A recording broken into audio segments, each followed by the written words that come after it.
हाँ तो भाई एलडीसी वाले कैसे हो, आंसर की आ गई, मिला ली, टाइपिंग स्टार्ट कर दी, नहीं की तो कर दो यार, क्योंकि पता नहीं टाइम मिले या ना मिले, और मिल भी जाए तो क्या टाइपिंग कर लो, प्रैक्टिस कर लेना। पर मैं ये वीडियो इसलिए बना रहा था कि भाई जो ये टाइपिंग वाले माहौल गर्म कर रहे हैं, और भैंस की टांग, इतनी फीस 15-15, अच्छा आंसर की आने के बाद में 2-2 3-3 हज़ार रुपये इन्होंने बढ़ा दी। इनको पता है राजस्थान में गिने चुने जयपुर में या 1-2 डिस्ट्रिक्ट में है टाइपिंग वाले, जाएंगे तो 33 हज़ार स्टूडेंट, 32 हज़ार कहाँ जाएंगे, अपने पास ही आएंगे, मुंह मांगी रकम मांग लो इनसे, दे के ही जाएंगे।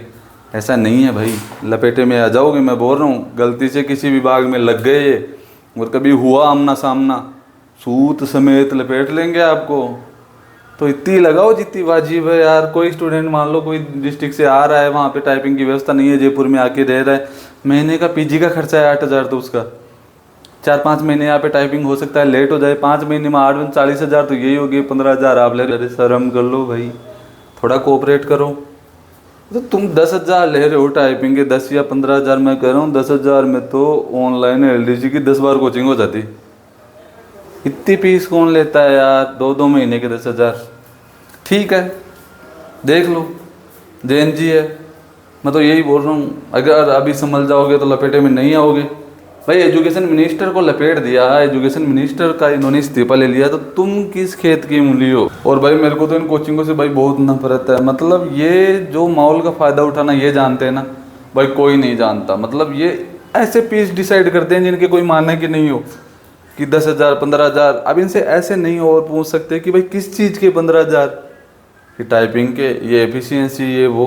अब भाई इतना, अब कोई मानक तो स्तर तो तय नहीं कर रखा कि आप हिंदी टाइपिंग के तो इतने लोग हैं, इंग्लिश के इतने, इन्होंने मांग ली, वही डिसाइड हो गई। मैं तो कहता हूँ पर्सनल कि सभी स्टूडेंट को इकट्ठा होके ऐसी चीज़ों के प्रति, ये कोचिंग है इनके प्रति, इनके खिलाफ आवाज़ उठानी चाहिए। जैसे कोई आरएस की कोचिंग करा रहा है, 1-1.5 लाख रुपए मांग रहा है, भाई किस चीज़ के, वो बोल रहा है कि ऐसे ऐसे करा देंगे, ऐसे ऐसे, पर ऐसा नहीं होना चाहिए। उसकी फीस इस हिसाब से होनी चाहिए। अच्छा कुछ स्टूडेंट 1.5 लाख दे के कोचिंग कर लेते हैं, 2 किस्तों में जमा करा देते हैं, बाद में हो सकता है कारणवश 3 साल की कोचिंग होती है, 2 साल की, तो नहीं ले पाते भाई, घर चले जाते हैं, उनकी फीस वापस नहीं आती। क्यों भाई, नहीं है भाई, अगले की परिस्थिति ऐसी होगी, उसको घर जाना पड़ रहा है, क्यों नहीं दे रहे। और जो भी तुम ये फीस डिसाइड करते हो, आपकी 1.5 लाख 2 लाख 60 हज़ार 50 हज़ार, कुछ तो मानक स्तर, कुछ तो इनका बेस, किस आधार पे फीस ले रहे हो आप। ऐसा आरएस बड़ी वैकेंसी, मतलब तहसीलदार एसडीएम बड़े हैं तो फीस ज़्यादा होगी, ऐसा ही थोड़ी छोटी है तो उसकी फीस कम होगी। राजस्थान पुलिस पटवारी ये थोड़ी ठीक है तो इनकी फीस और कम होगी, एग्ज़ाम का लेवल उस हिसाब से फीस।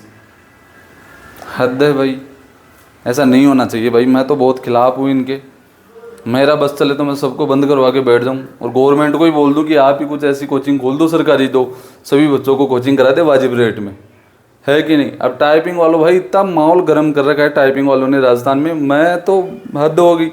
अभी कल परसों आंसर की आई थी, उसके 2 दिन पहले इनके मतलब रेट 9 हज़ार 10 हज़ार थे, आंसर की आते ही 15 हज़ार 13 हज़ार 14 हज़ार। क्यों भाई, अच्छा कुछ स्टूडेंट के नंबर कम हो गए, वो टाइपिंग के पैसे वापस लेना चाहते हैं कि हम नहीं कर रहे, पैसे वापस दे दो। नहीं नहीं, सीख लो, स्किल है, काम आएगी। नहीं सीखनी भाई, उनको सीईटी में काम आएगी कि वो सीईटी की तैयारी करेंगे, दे दो भाई उनको। मैं तो यही कहना चाहता हूँ कि ठीक ठाक फीस लगा लो यार, अच्छी बात नहीं है। कल को धंधा ही बंद हो जाएगा, अगर मान लो स्टूडेंट गलती से एक जगह हो गए, आपका धंधा ही, आपकी तो स्किल है टाइपिंग वालों की, तो फिर भी बंद तो हो सकता है भाई, सोच के तो चलना पड़ेगा आपको, और फिर टाइम बताएगा। और जिन भी भाइयों के अच्छे नंबर आ रहे टाइपिंग में, सॉरी पेपर में, तो टाइपिंग स्टार्ट कर दो, प्रैक्टिस का बाद में कितना टाइम मिले आलोक राज जी का भरोसा नहीं, मूड स्विंग हो जाए तो 1.5 महीने में रिजल्ट निकाल के 2-2.5 महीने में करा ले टाइपिंग, नहीं तो 5 महीने में नहीं कराई, पर वो तो प्रैक्टिस हो जाएगी अगर आपकी अभी टाइपिंग हो जाती है तो। और अगर ये वीडियो किसी टाइपिंग वाले के पास जाए तो भाई यार थोड़ा तो कोऑपरेट कर लो, कम से कम बीपीएल कार्ड ही देख लो। सबको समान कर दिया, मुँह मांगी रकम, बात और ढंग से नहीं कर रहे आप ना। 15 हज़ार लगेंगे तो लगेंगे, दूसरी में चले जाओ, पता है सब मिली वक्त है, कोई बात नहीं, टाइम की बात आ गए लपेटे में धरे जाओगे, बुलडोजर चला दिया जाएगा, ध्यान रखना। बस थोड़ा कोऑपरेट कर लो। और तो कुछ, और तो ये बोलूँगा, टाइपिंग वाले पैसे बहुत बना रहे हैं। तो सोचो एक बंदे के 10 हज़ार 33 हज़ार, मतलब 30-32 हज़ार स्टूडेंट है, वो तो छोड़ो, 100 बंदे भी आ गए 10 हज़ार के हिसाब से, 10 आए लाख, 100 आए 10 लाख रुपए, 220-30 हज़ार मार दिया भाई। टाइपिंग मतलब LDC लग के सारी उम्र नहीं कमा पाओगे, जितने तो ये वैकेंसियों में कमा लेते हैं। पर अपन को क्यों कैलकुलेशन, मैं ऐसे ही करता रहता हूँ कैलकुलेशन, मैं चाय वाले की भी ऐसे ही कर लेता हूँ, बैठे बैठे सफाई कर्मचारियों की भी ऐसे ही मेरी आदत है। पर हाँ, टाइपिंग पे फोकस करो। All the best. आप बाबू ही हो और बाबू बनोगे आप पक्का।